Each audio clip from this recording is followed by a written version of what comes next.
This is The War Room with Owen Schroyer. Watch the live stream at band.video. This is kind of wild. We always have fake Alex Jones on the show from time to time. You know, we do it a lot. We were mentioned on the real Alex Jones InfoWars network. And the reason why was a recent article in the Daily Mail attributed quotes to the real Alex Jones, but they were actually quotes that our fake Alex Jones did on the show. Great. The weird thing is, the fake Alex Jones on our show was actually quoting the real Alex Jones, but the real Alex Jones called this puppet gate. Here you go. There's so many falsehoods in this article that I'm not going to go over them all, but one of the other big glaring ones is that a puppet show that Howard Stern did in December of last year is me, and they use quotes in the article from the puppet show saying that the puppet is Alex Jones. I am not the voice actor that plays the Alex Jones character, though he is very talented. To take the words of a popsicle stick puppet and to say it's me is just next level disinformation. It's great to hear the real Alex Jones have to deny what the puppet said. But here's the thing. He's not a puppet, yes. The Daily Mail quoted our Alex Jones puppet saying that there was HIV in the COVID vaccine. Uh-huh. And then it was actually a real quote from Alex Jones. Here's the real Alex's quote, followed by our Alex puppet. Tell you got to take these vaccines to live your life. You've got to take this to be able to get on a plane. And then they tell you later, by the way, this can kill your ass, and it's got HIV in it. It has HIV in it. It has HIV in it. It has HIV in it. They want forced inoculation of the Gates vaccination, which has the HIV delivery system gene coding. It has HIV in it. It has HIV in it. It has HIV in it. This is AIDS 2.0, eugenics for a post-human world. Infowars.com. All right, so it's amazing the levels of deceit that are going on here. So they're showing you Alex saying something, and then they're showing the puppet saying something very similar, if not like pretty much exactly the same, as if they're disproving what Alex said about the Daily Mail quoting the puppet. But that wasn't the part that the Daily Mail quoted. The part that the Daily Mail quoted, they said, Alex Jones said on Howard Stern's show this. And it wasn't that part. It was a different part. And if we can rewind it back just a little bit, we can see the actual article excerpt where they get the quote wrong, where they're quoting the puppet as if it's Alex Jones. Then Howard Stern shows a part where the puppet uses the same words as Alex Jones to say, like, see, we just used Alex Jones, and so it was quoted from him, but it was quoted from the puppet. But that wasn't it. They say this, speaking on the Howard Stern show on December 17th, false, that wasn't him, it was a puppet, okay, pay attention, Daily Mail. He ranted, this is normalized mass extermination, a bio-attack on humanity before the day of our Lord's birth in the name of the satanic pedophile ring globalist new world order. He didn't say that. It sounds like something he might say, but he didn't say that. He did not say that. They want forced inoculation of the Gates vaccination with the HIV delivery system gene coding. It has HIV in it. The part where he says it has HIV in it, yes, both the puppet and Alex Jones said that aspect of it. But here in Daily Mail, the point is, right, they're quoting a puppet and saying this is what Alex Jones said. So it's just false. It's just wrong. It's a bizarre new phase of the simulation now where Howard Stern can make his puppet Alex Jones say things, and then that's quoted as if it's actually Alex Jones saying it. That's absurd. That's weird. That's wrong. And then Howard Stern, so then Alex Jones responds to it, and then Howard Stern plays one segment of Alex Jones saying something that's similar to what the puppet's saying, as if to say, now, see, Alex shouldn't complain. We just quoted him, and he's mad that they're quoting the puppet quoting him. That's not what was happening. They were quoting the puppet saying something he never said and attributing it to him. That's bizarre. That's insane. That's a new level of the simulation that we hadn't been at before. And you know what, Howard Stern, you go through so much damn work to make a very impressive miniature InfoWars set with your puppet. Just bring Alex on. Just bring, what are you, scared? Are you scared of I think he's scared. Just bring Alex on, or bring me on. I have a word or two for you, Howard Stern. A gym owner in Plantation has been arrested for the third time just moments ago. He just got out of jail overnight over his refusal to enforce the use of face masks inside his gym. Local 10 News reporter Syra Anwar, she's live outside the gym with the latest on this. So what a day. We started the morning talking about this guy getting out of jail, and now he's been arrested again. His gym was ordered to be shut down for 4 days, but he was out here today operating his gym outside alongside his staff in the parking lot until police came and arrested him and his wife for the violations. I spent my night at BSO for the second time now. He's out of jail for the second time.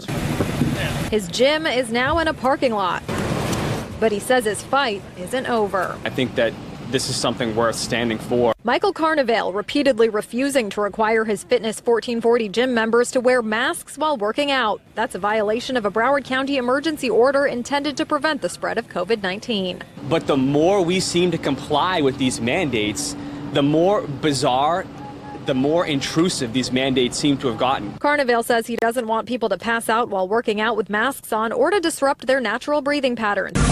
But another Plantation gym owner down the street at John Way Martial Arts says you can get a workout effectively with a mask on, sending us these videos from his Friday morning kickboxing class, acknowledging that the masks are a challenge, but one you can overcome. I respect that gym owner's process. I respect his opinion. All perspectives are appreciated here. But I think the more that owners like that lay down, the worse this is going to get for us. Officers telling the members in the parking lot they can't use the equipment because the gym is still shut down, but they're still going. Carnevale saying he doesn't know what will happen next, including a possible third arrest. I'm trying to just stay in the moment right now. I cannot predict the future on where this is going to go. It's safe to say that we're in uncharted territory here. And just an hour after making that statement, sure enough, Plantation officers arrest Carnevale again. This time his wife also arrested for violating the shutdown. Staff members then moving the equipment back inside. So right now, Carnevale and his wife, Jillian, are both in Plantation police custody. He does have a pending lawsuit against the county fighting back against that emergency order. He wouldn't comment on the status of that lawsuit. Reporting live in Plantation, Syra Anwar, Local 10 News. So there you go, folks. This is a little local news report to bring you up to date to our guest, Mike Carnevale. His website is markcarnevale.com. That's Mike, Carnevale. I think I got that right, .com. And I thank you so much for coming on with us today, Mike. Thank you for having me. So obviously you're no longer in police custody, as that report said. That report must have been at least a few days ago. Where are you now in this process, and what's happening? I understand you face a very potentially lengthy prison sentence if things go the way of the state of Florida. Where are you now in this process? So right now I have a calendar call coming up May 18th. That was actually a year ago now. It's actually real surreal to see. Yeah. But yeah, we have a court date coming up. They'll be selecting jurors and things like that. And Broward County's not bluffing. They're not backing down, and neither am I. So this is certainly coming to a head right here in the free and open state of Florida. You know, it's amazing that this is still going on, because the numbers are out now. The CDC has come out and said that the masks at the very best did something like lower the rate of transmission 0.5%. I mean, negligible amounts of help society-wide. On a smaller scale, it's pretty obvious that the masks really have no basis in science whatsoever, and yet they're still being pushed. People are still being punished for not adhering to this. They're still trying to drive this home. It's obviously a performative action. It's obviously, to me, a sign of submission. But what is the mask to you, and why was it so important for you to stand up against this? You see, to me, it wasn't about the facial covering. All I ever said was facial coverings during fitness activities is flat out unsafe, right, and it's total lunacy. I never got into the science, and a year ago it was different, right? So with where we were a year ago, it was totally different. But facial coverings during fitness activities is just flat out dangerous. I didn't enforce it. I lost my business over it, and now I face 6 months in jail over it. Wow, yeah, truly incredible that this is allowed to go on. Why is this allowed to go on in Florida? I mean, from the outside, everybody's saying, hey, Florida's wide open. You can do whatever you want here. No mask, no lockdown. But apparently that's not the case with you. Were things different back when this first started? And do you think that's going to have any impact on your case moving forward? It will have an impact on my case moving forward. But what Governor DeSantis did was he gave local governments the ability to decide how they wanted to handle COVID restrictions. Broward County has taken that local authority that they've been given, and they have manipulated his executive orders, and they've manipulated his mandates to the point where they're willing to put a business owner in jail after seizing the business, after arresting him 3 times. It's a total manipulation of government. Yeah, and I completely, in that news piece right there, they're like, oh, this business, this gym down the road has people training with masks on. It looks miserable. I mean, it literally looks dangerous. They're telling people, oh, you can continue to operate your gym, but only if you do this in a way that deprives people of oxygen, that makes it incredibly unsafe to carry out. And then if COVID transmits on surfaces, you're still using the same equipment. I mean, it's just I'm just trying to wrap my mind around the arbitrariness of these rules, right? I mean, how does this impact you? It's impacted me in the sense that, my freedom is potentially going to be taken away. Right. I've been economically and financially devastated and ruined. I've had my name smeared and tarnished in the local media. And it's definitely had its impacts. I've had 2,000 members now not able to work out at that gym, which was a gym that was in the community for over 20 years. So it's had economic impact on me, and it's definitely had an impact on the health and wellness of my beloved gym community, which, we're not together anymore. It's a sad situation. Right. It's been Forcibly shattered. Now, you do have people like Ron DeSantis, the governor of your state, who have been very forceful against the mask mandates. Have they offered any help to you? Have you reached out to them or vice versa? Are any politicians, local or statewide or even federal, stepped in to help maybe sway your case one way or the other? I have reached out to Ron DeSantis' office. I did hear from them, but this was probably 8 months ago. I'm willing to believe that there's something going on in the works that Ron DeSantis will step in as soon as he is able to. I do want to note that Ron DeSantis, in one of his emergency orders, the Right to Work Order, 20-244, he did negate all fines of personal fines as well as business fines. Broward County has a comprehension problem, and they do it deliberately. Wow. Okay. So he issued a basic blanket pardon saying if you were fined as a result of your, resisting the mask order or resisting the lockdown order, then those fines would be done away with. And he issued that at the state level. But you're saying Broward County is basically just ignoring that decree. That's correct. It's not the first time they're misinterpreting his orders intentionally, and it probably won't be the last. But I have a feeling that this is going to be catching up to Broward County sooner rather than later. I got to ask, what is it about Broward County? I mean, if there's something shady going on in Florida, it's almost always in Broward County. I'm not blaming you as a citizen of Broward County, but what is it about Broward County that so much suspiciousness or so much just like weirdness goes on in Broward County? This is a serious question. I'm really wondering what it is. And I can answer that for you. And I hate to make it about politics, but everything in life is about politics. This is a Democratic stronghold from top to bottom, from the congresswoman to the 9 county commissioners, all Democrats, to the people that take your calls at the front desk. This is a Democratic stronghold, top to bottom. The game is absolutely rigged in corrupt Broward County. Yeah, so of course, when you hear about corruption or you hear about government overreach or you hear about, a cover-up going on, it's like, oh, it's in Florida. I'll put money down that's going to be in Broward County. And I'm not surprised that that's the particular reason. This is amazing. I know people who are listening are going to want to support you. Of course, they can go to MikeCarnaval.com. Is there anywhere else that people can find you to support your cause? So, yeah, if you go to MikeCarnaval.com, MikeCarnevale, the whole timeline is there. The whole story is there. And from there, you can get linked up to my Instagram page and my Facebook page as well. That's where I regularly update the case. And people can donate there. They can follow the timeline there. They can share that and get this message out. It's really a shame that this is happening to a small business owner. And we'll be back to talk more about it with Mike Carnaval on The War Room.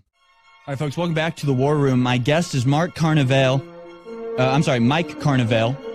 His website is MikeCarnaval.com. That's MikeCarnaval.com. Carnevale.com. And there you can find not just the timeline of this story, but links to donate to his legal cause and as well his social media, so you can share this story and get the word out about this travesty of justice that's being perpetrated against this small business owner who's already had his life destroyed and now actually faces jail time as a result of him refusing to comply with the completely nonsensical mask mandates there in Florida. And since all of this occurred, the mask mandate has been rescinded there in Florida, and DeSantis has issued basically retroactive pardons almost for people that faced fines under those former dictates. Help us understand from a personal level, and I know it'll be hard to put into words knowing everything you've been through, but just what has the last year like been for you, Mike? It's hard to say because I'm still in it. Right. It's been pretty unbelievable. That covers it one way or another, but I've had my life completely turned upside down. I've been economically destroyed. My business, which I was, it was a startup, and we were fighting tooth and nail to survive in a very competitive market. We've had that taken away from us. It's been an amazing ride, and I've learned a lot. Honestly, I'm trying to just look at the positive side of things, and I've grown a lot as a person. And it's tough to put into words. It's tough. I mean, you clearly have some sort of internal strength that, you're not just either raging or falling apart with all the stress that you're under. To be able to even look at it positively now, is really a testament to your character. So explain to us where you are now. I mean, what comes next, and how is that affecting you, or how are you dealing with the situation that you now find yourself in? So what comes next is a May 18th calendar call. That's my next court date. And they're going to continue to try and push this 6-month prison sentence on me. They'll be selecting jurors. And where I'm at is I'm trying to just get this story out and expose the corruption. The deeper we get into this and the farther we get into this trial process, the more corruption that we've seen exposed. And I'm going to continue to document it along the entire way. If you go to my website, MikeCarnevale.com, I'm going to continue to post updates, and I will illuminate and expose every single last bit of corruption. Yeah, Rand Paul recently called Anthony Fauci a petty tyrant.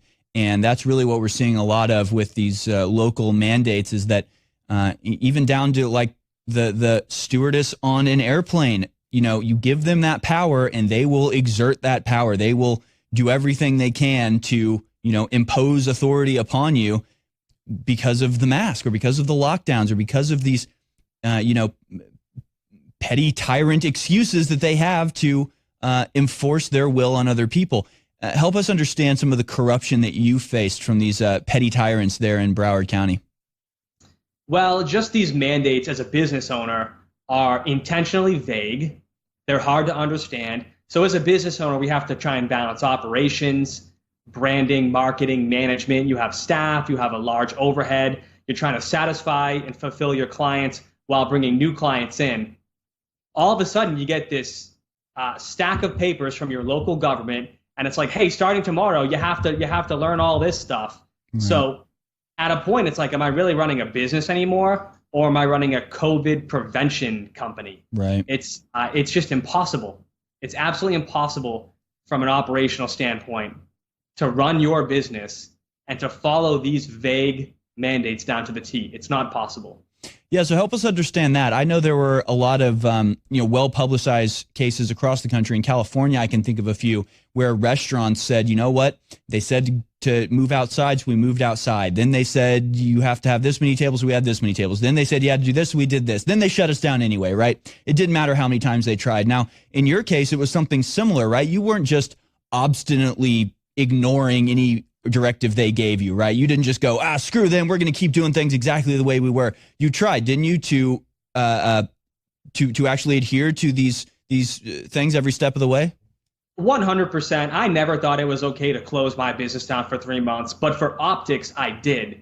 And to be in compliance, I did. I didn't think it was okay to open up under 50% capacity. Half of my equipment was closed down. Taking temperatures, I thought that was intrusive and a grotesque violation of bodily autonomy. But I complied again. The more we continue to comply, the more bizarre and the more intrusive these mandates got.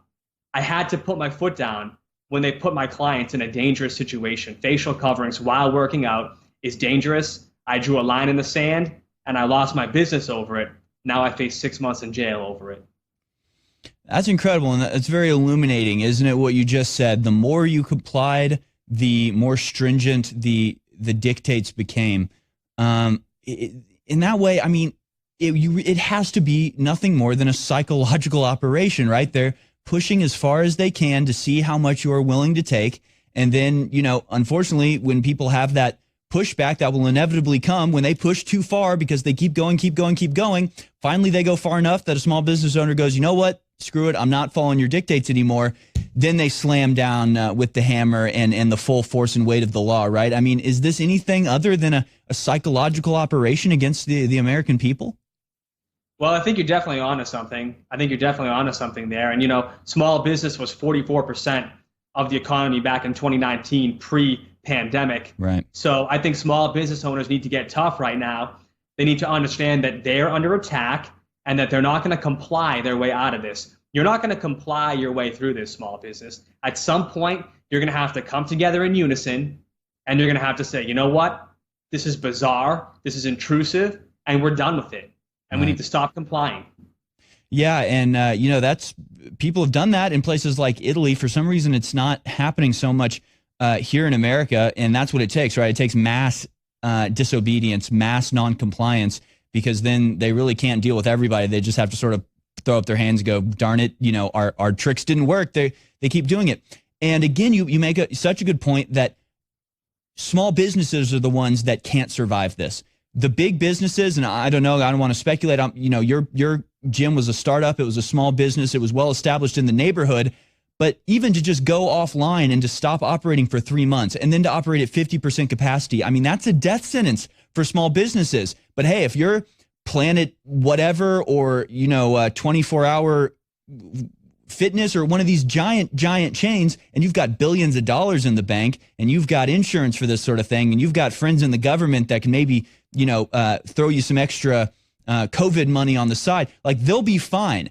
But so you put the same restrictions on a small business and a big business. The big business is fine and survives. The small business collapses. And then the big business does even better because they absorb that small business's customers, right? I mean, this is directed specifically at small businesses. Yeah, and I think small business owners need to understand that that's what's going on. This is an attack on your right to work. This is an attack on your living and your family. And at some point, you're going to have to see it as that. You can't keep deluding yourself into thinking that, let's cater to the woke 20% of people that want to tell everyone what to do.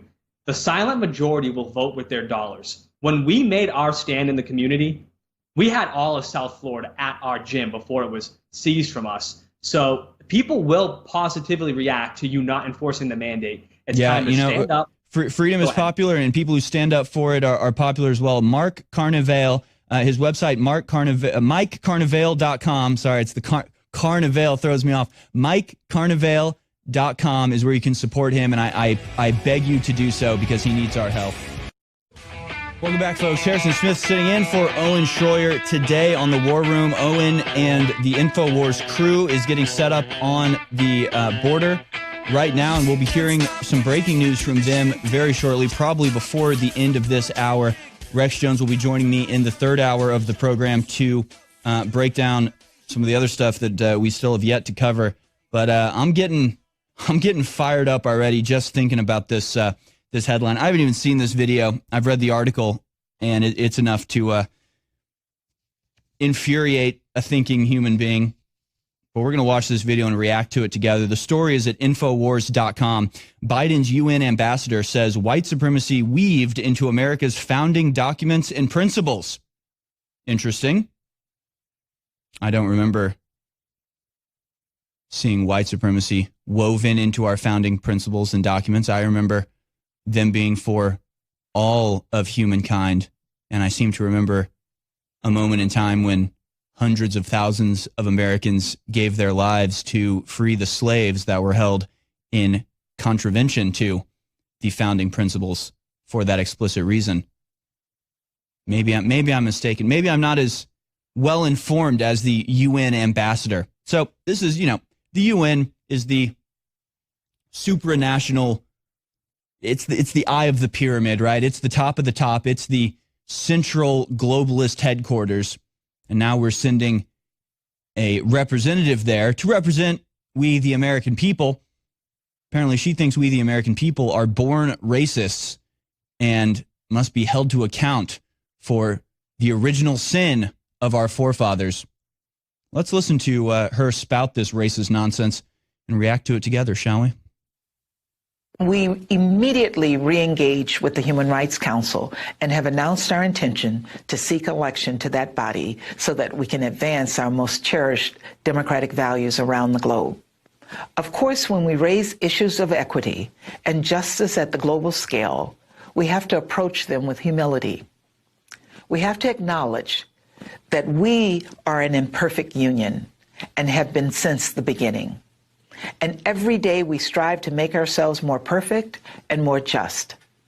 In a diverse country like ours, that means committing to do the work. It means learning and understanding more about each other. It means engaging trailblazing groups like yours to teach, to grow, to include, to improve. It means not forgetting our past or ignoring our present, but keeping both firmly in mind as we push for a better future. I tried to do this recently in the UN General Assembly when I spoke on the International Day for the Elimination of Racial Discrimination. That day and commemoration was personal for me. So I told the she can UN barely read, some but that's all personal right. stories. That's fine. I told them how my great-grandmother, Mary Thomas, born in 1865, was the child of a slave just 3 generations back from me. Hold on. Pause it right there. So this old lady had a great-great-grandmother that was born after slavery. Just to give you an idea about how far removed we are and this current generation is, and especially the children right now are, from slavery. This old broad, who could certainly be somebody's great-grandmother right now, not her grandmother, not her great-grandmother, not her great-great-grandmother, but her great-great-great-great-grandmother was a slave, and she thinks this has pertinence for today. Now, I shouldn't have to say this, but I do because everyone's stupid. I'm not a fan of slavery, okay? It's literally completely antithetical to my fundamental ideology. I'm a libertarian. Liberty, completely antithetical to slavery. I hope we all get that.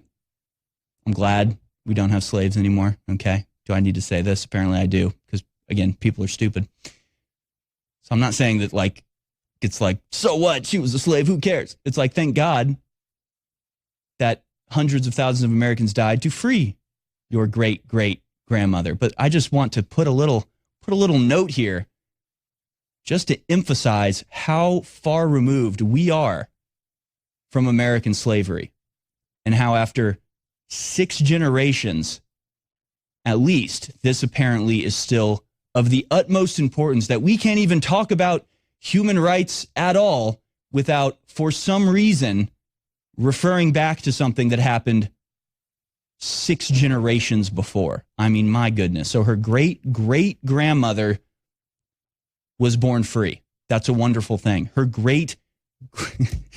like, your grandmother's great-great-grandmother was born free. Can we move on? Please, can we just move on?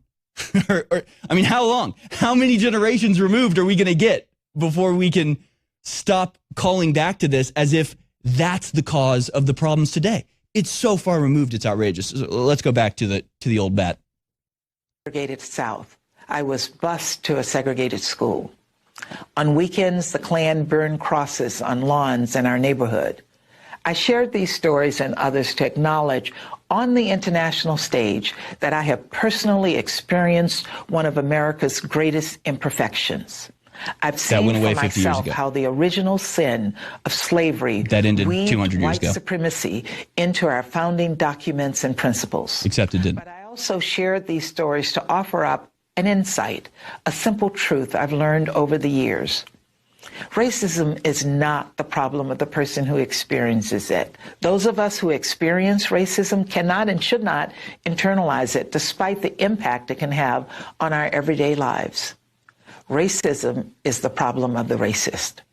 And it is the problem of the society that produces the racist. And in today's world, that's every society. Oh my God. In today's world, that's every society. White supremacy that led to the senseless killing of George Floyd. Oh, white supremacy. Taylor, and Breonna Taylor and Ahmaud Arbery and so many other black Americans. The spike in hate crimes over the past 3 years against Latino Americans, Sikh, Muslim Americans, Jewish Americans, and immigrants.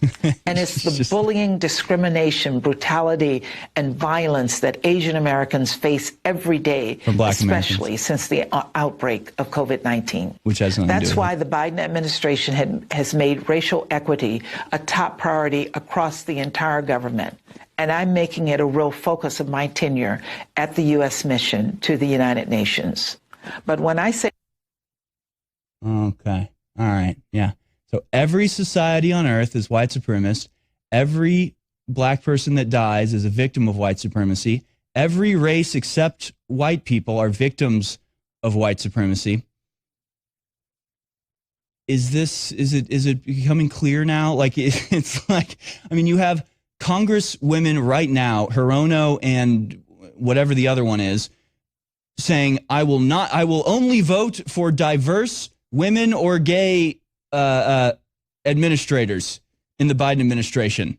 It's just like, just say you don't want white men. Just say you hate white people. Just say that you support the one type of racism that is not just allowed, but celebrated in today's world. It truly is amazing how 99 maybe % of the attacks on Asian people in New York and California have been perpetrated by black people. And they acknowledge that. And they say, yeah, that's because of white supremacy. Oh, okay. All right. Off the top of your head, could you name the number of people that have been killed in the last 3 months? White people killed by black people. There was that little girl. She was 3, winner of the cooking show, and adopted mother killed her after making jokes about white privilege. About 3 days ago, there was a family of 5, including a 5-year-old and a 9-year-old, that were killed by a black guy. There was the 12-year-old who had his throat slit by a black guy while he was standing in line at McDonald's. There's, of course, all of the Asian crime. I don't need to get into that. I mean, we can just go on and on and on. It's like every week there's just like a young child slaughtered by a black guy, and it's just like, yeah, who cares? That doesn't matter. That doesn't go into the narrative. The narrative is white supremacy. Everything else can be ignored. Welcome to the UN, ladies and gentlemen. You know, it really is pretty amazing, folks. It's like tens of thousands. Look at me undercounting the invasion.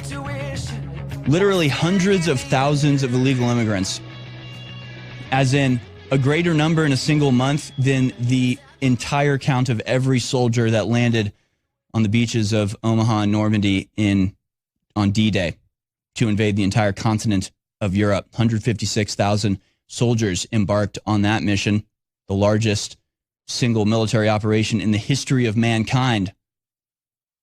A force great enough to free the entire continent of Europe from the Nazi grasp. 156,000 people. 170,000 people came across the border last month. 1 month. 1 month, okay? And it's increasing, and it's growing greater. And these are just the people that they caught. That's not even counting the people that didn't get caught, of which there's probably an equal or possibly greater number. Total invasion. Swarms of hundreds of thousands of illegal immigrants funded by non-governmental organizations, funneled up through South and Central America, crossing our border, being tagged like cattle by the cartels who are raking in billions in profit. Do the Republicans like Mitch McConnell and Lindsey Graham say anything? No, of course not. Of course not. You may make a little peep here or there. Well, we disapprove. Thanks, guys. You really did a lot there. Vaccine passports. Government control of your very ability to travel outside of your home or make purchases in commerce, in stores, go to restaurants, get on airplanes, go to events. Total panopticon of digital control. Mitch McConnell, Lindsey Graham, anything? Anything? Oh, they're sleeping. Oh, they're still sleeping. Okay. What else do we have?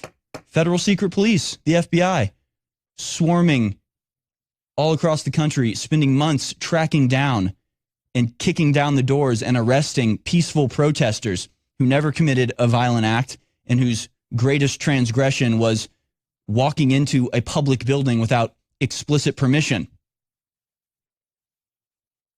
Sounds an awful lot like the opening chapters to Gulag Archipelago. Seems like the institution of totalitarian horror on American shores. Lindsey Graham, Mitch McConnell, would you like to say anything? No. Oh, it was an insurrection coup. Oh, you approve of it. Oh, wonderful. Wonderful. Gun control, reparations, roving bands of communists terrorizing American cities day in and day out for months. Anything? Republicans? No, nothing. Well, then why are Lindsey Graham and Mitch McConnell holding emergency press conferences today? Something must have happened. If the invasion wasn't enough and the racial conflict wasn't enough and the vaccine passports dictating whether you can leave your home or not wasn't enough, what could it be that could drive these human turtles out of their shells?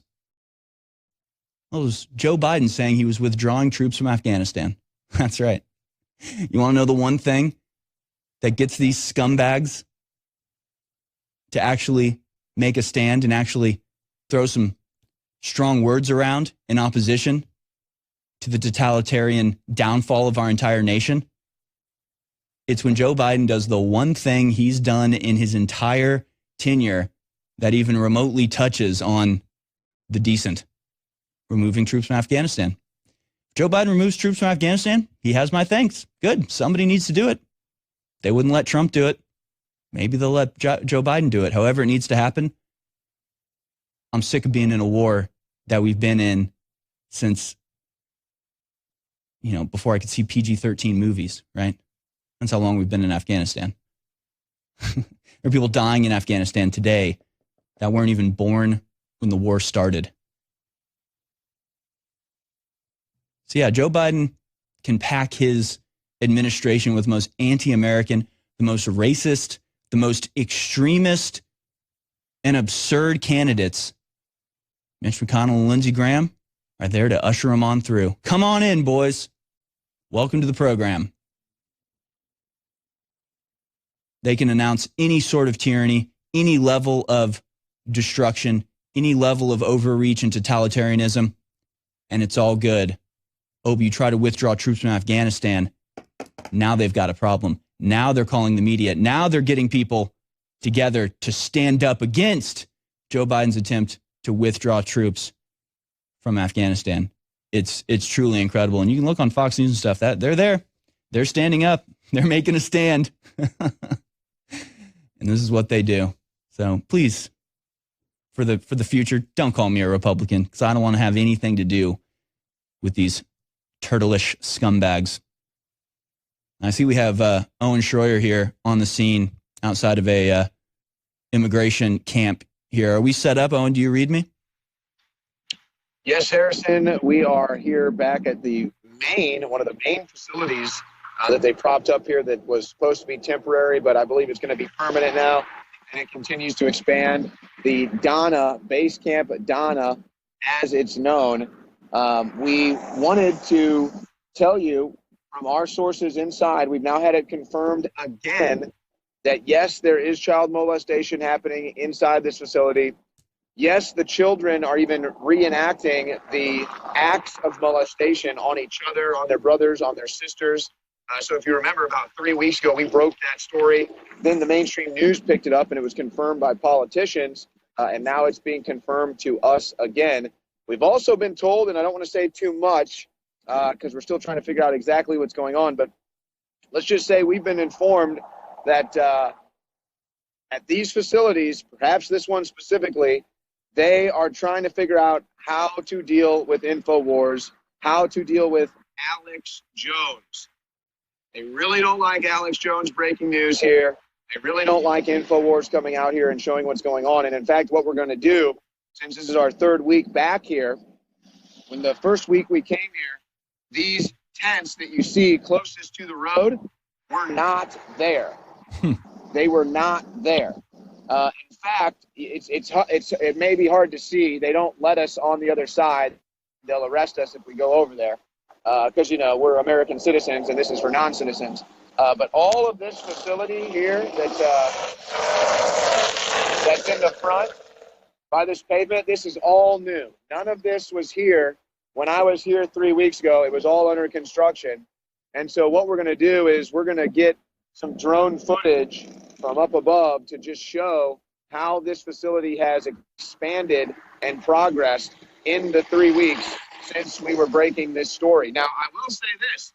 Normally, there's at least one other media outlet out here with a satellite TV truck or a camera crew or something.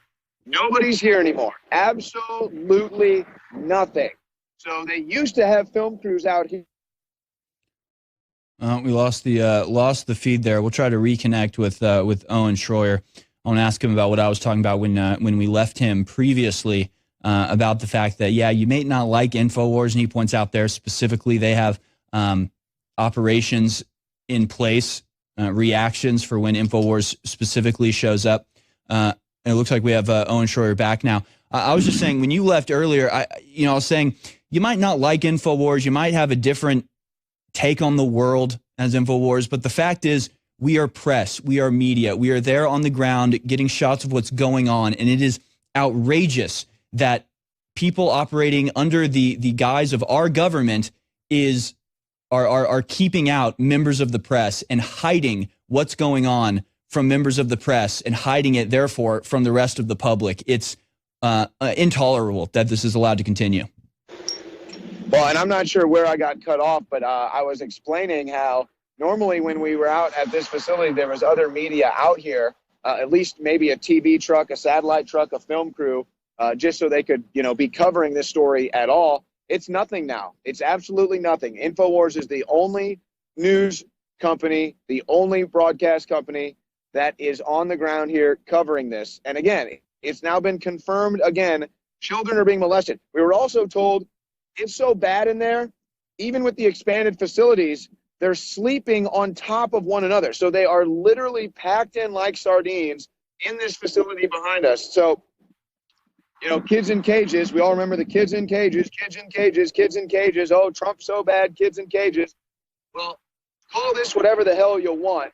The kids in there are being treated, and there's nothing. I mean, I don't even want to say they're being treated inhumanely. I don't know what else is supposed to be done about this. But again, where's the media? Remember all the pressure they applied to the Trump administration? They wanted all the cameras in there. They wanted all the access. They got walkthrough tours. Now they don't want anybody to see what's going on here in this expanding facility that may become a permanent infrastructure here. Maybe it's just going to be here forever, Harrison. I mean, no signs of the illegal immigration pipeline stopping. So I guess this thing is just going to be here forever, I suppose. And, it's just another form of their double standard. When they all wanted media access when Trump was president, now they want total media blackout while Biden is president.